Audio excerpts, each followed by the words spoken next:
Today we're talking about a bit of an unusual topic, but it happens and we get questions from nannies about it on a somewhat regular basis. And it's overpayment by the family to you. And the question we always get is, what happens or what should I do if the family overpays me? If we haven't met before, I'm Michelle Kelsey, founder of the Nanny Solution by Nannies on Call. Each week I bring you new videos to educate and inspire you to get better jobs and make more money. Let's dive right into it today. It's going to be a short one. There are lots of reasons a family may overpay you.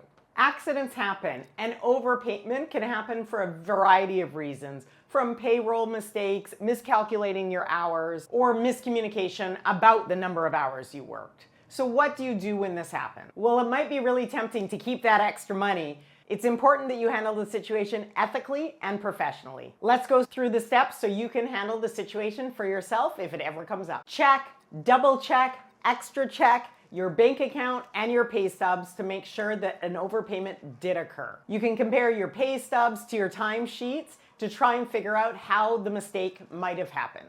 Number 2, notify your employer promptly. As soon as you notice the overpayment, contact your employer immediately.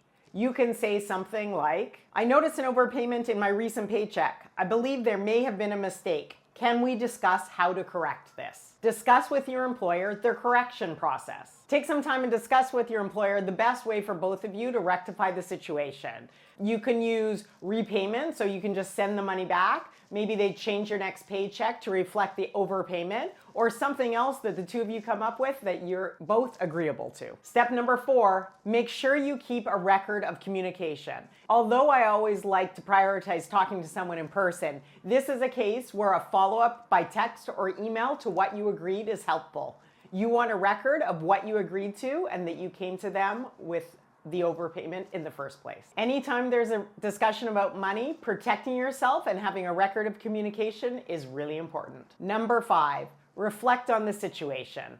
I'll give you an example of a nanny and the situation that happened recently. They were working for a family part-time, and when they stopped working, the family forgot, it was the family's fault, forgot to turn off the auto payroll. So it was done through a payroll company. So they didn't notify the company that the nanny was no longer working for them. That nanny continued to receive checks from the family for 3 or 4 months. Way too long. When the family finally contacted the nanny, she acted like she had no idea that this was happening, that this money was going into her account.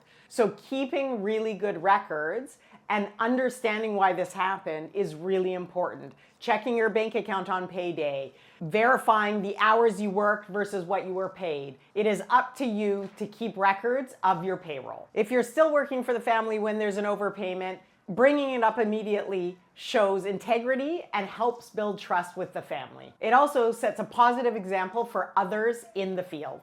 Remember, honesty is always the best policy. If this has ever happened to you before, we'd love to know how you handled it so we can all learn from each other. Have a great week.